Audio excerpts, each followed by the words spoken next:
to 2013 when this man, as a university student, I really hope we could implement this at AlfaisalU University. Now, while the next speaker gets ready, if you have one of these, an iPod, an iPhone, or an iPad, I ask you to visit the App Store if you can and download our application, TEDxAlfaisalU. On the application, you could see the agenda, you could tweet to your friends and tell them what's going on in the event, and you could read the biographies of the current speakers. Now, I'd like to introduce the next speaker as Nasir Arain, and that's all that I'm allowed to say. Thank you.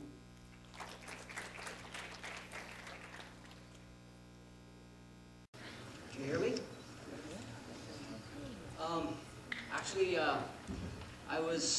Nasir. I was supposed to speak here on a topic, but unfortunately I forgot my slides, my paper, and my bullet points at my home, because I was a little bit hurried.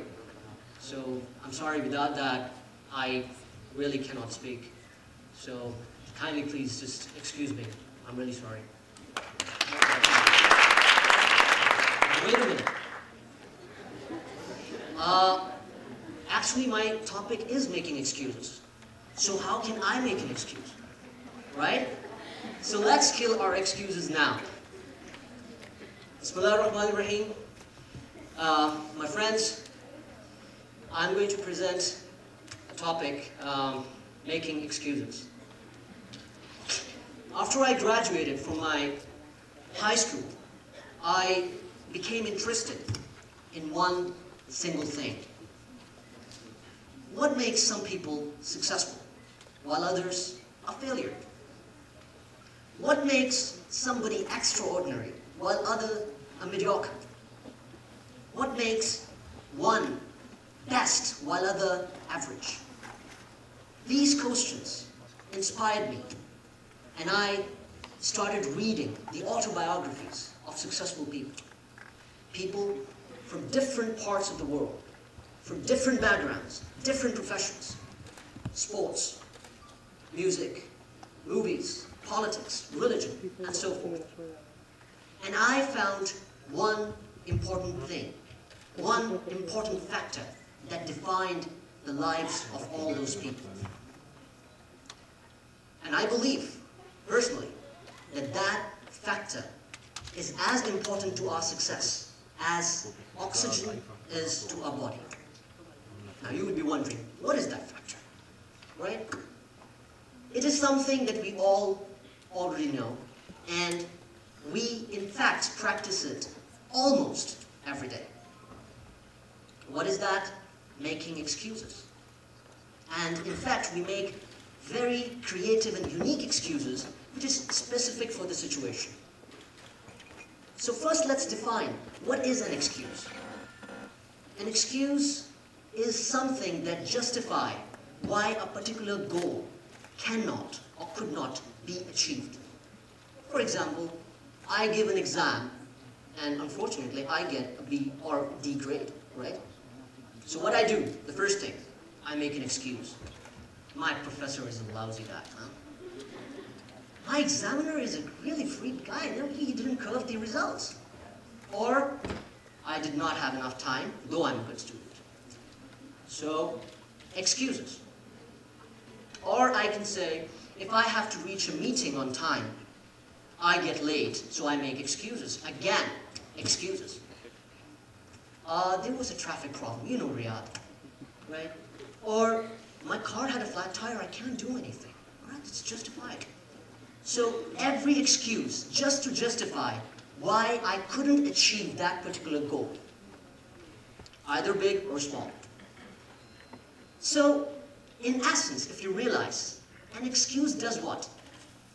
It justifies failure, satisfies our ego, and tells us it's not your fault, right? Just put the blame on someone else or something else, and relax. Nothing learned, nothing gained. And in fact, if you realize, when you start making excuses and make it your habit, they become an automatic response whenever you face a challenge. Why? Why? Because They offer you a path, least resistance, with no risks, an easy life. And how do they do that? They condition us to accept our limitations and prevent us from overcoming them. Well, let me ask you a question. What is the population of this world? Approximate. Exactly, 6 to 7 billion. Next question. How many people in this 6 to 7 billion people can be called literally successful? Small percentage, right? And the huge percentage comprises of people who are unhappy, who are struggling day-to-day life just to make both ends meet. Or if that is not the case, they are unhappy because they're not doing what they wanted to do in life. For example, I wanted to be an artist, a painter. My parents tell me it's not a profession, become a doctor. So I will be unhappy. Right? So first, let us define when I say a person is successful, what I mean. Success in a dictionary literally means the achievement of something that is desired. So let me put it in simple words. The achievement of my goal that I desire. Right? Let's take the example of this university, AlfaisalU University, great institution. We have hundreds of students coming here. Right? Every year level, let's say, take an approximate, we have 50 students, let's say, for the sake of discussion. And most of the students, you accept it or not, you want to be a good student. You want to be an A-grade student. But how many people end up on the dean's list every year? 15 to 20%. Right? Let's change the question. How many people out of these 50 actively participate in things like research, sports, or clubs, or student council activities? Let's increase it a little bit. Let's make it 30 to 40. Or if you are very generous, make it 50. What about the others? Excuses. I don't have time. So, this is the question. What creates this difference? Our question is not that whether this difference exists or not. Somebody is successful, somebody is average. The question is why it exists. And the answer, which I will prove in the following talk, is excuses. So, first of all, let us see what kind of excuses we make every day. I don't have enough time. I'm not smart enough. My parents discourage me. People will laugh at me. This thing has never been done before. How can I do it? Right? It's impossible. But believe me, for every excuse that we make, there is somebody in this world, in a similar situation as we are, having same goals, and facing the same excuse and difficulty, but that somebody refuses to be limited by it, overcomes it, and achieves success. And what we do? We remain where we are. We all have dreams, right? If somebody says he doesn't have dreams, only one thing, see a psychiatrist. But we all have dreams. And sometimes we have a long-term dream, a short-term dream, a big dream or small dream. But why only few people realize their dreams, while the others, it's only a dream for the rest of their lives? Excuses. Why? Because a successful person is one who doesn't waste his or her time making excuses. Instead, use every second figuring out how to overcome them. For example, this is my goal, and I cannot achieve it because of reason X, Y, and Z. But there is a reason A, why I can achieve it. So 3 against 1, no, it's impossible. Let's forget it. That's an ordinary, average guy doing it. We have countless examples daily, in our daily life, in this world, where people, irrespective of their backgrounds, achieve success. You know what? I cannot do this because nobody has ever done this before. Really?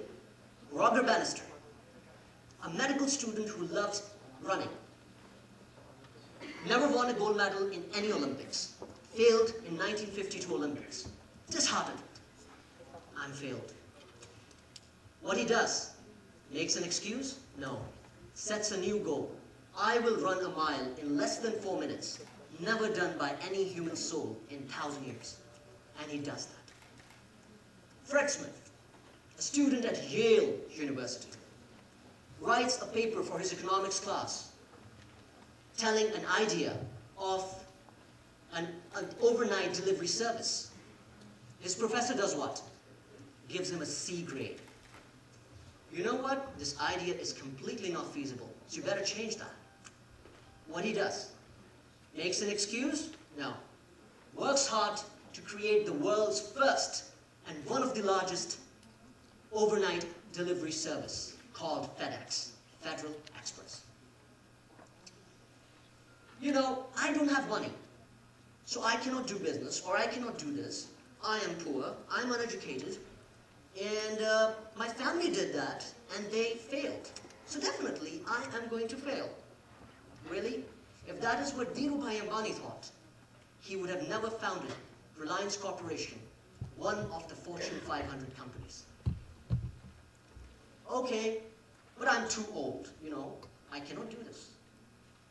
Koichiro Miura, a man who climbed Mount Everest, the highest mountain peak, and one of the most dangerous, at the age of 70. And again, at the age of 75. Colonel Sanders, a 65-year-old man, who decides to sell his chicken recipe, goes around America continuously for 2 years, asking people to buy it, sleeping in his car, eating in his car, rushing in his car. After being refused 1,009 times, he gets first acceptance. And finally, Kentucky Fried Chicken was born, the KFC. I am, you know what, I am too young to do this. Warren Buffett, the richest guy in 2008 and the third richest in 2011. Somebody asked him, "Sir, what is your biggest regret in life?" He says, "My regret was I started too late in the business world." Really? When did you start? I started at the age of 11. At the age of 11, he was buying and selling shares. Even in Saudi Arabia, Faris Ibrahim al-Khalifa and Rada al-Khalifa, two brother and a sister. Faris 17 years old, 19 inventions to his credit. Rada 11 years old, 8 inventions to her credit, and she has written 3 books. 17 and 11 years old. I am a woman, what can I do in Saudi Arabia? If that is what Noor al-Shabam thought, she would have never become a pioneer and a successful businesswoman, an inspiration and a trainer. I am not very smart. My teacher told me I'm not very smart. I'm very slow in learning. Albert Einstein had dyslexia. Such a slow learner, he couldn't learn to speak until he was 7 years old. Couldn't learn to walk until he was 11 years old. And what happened? Won a Nobel Prize, became the greatest genius and scientist of the 21st century. So what I might mean to say is that there are hundreds of examples I can quote. But the question is, how many we need to become motivated and achieve our dreams? I would like to end my talk with one thing. Idealism and realism. Realism tells us, this has never been done before, so you cannot do it. Idealism tells us, this has never been done before, that doesn't mean you cannot do it. So, Edmund Hillary, who was the first person to climb Mount Everest, if he wasn't realistic, he would have never done that. But he was an idealist. And allow me to quote Will Smith. Being realistic is the most commonly traveled road to mediocrity. So why would you want to be mediocre? And so why would you want to be realistic? And in the end, I ask you the question, so why would you make even a single excuse? Thank you.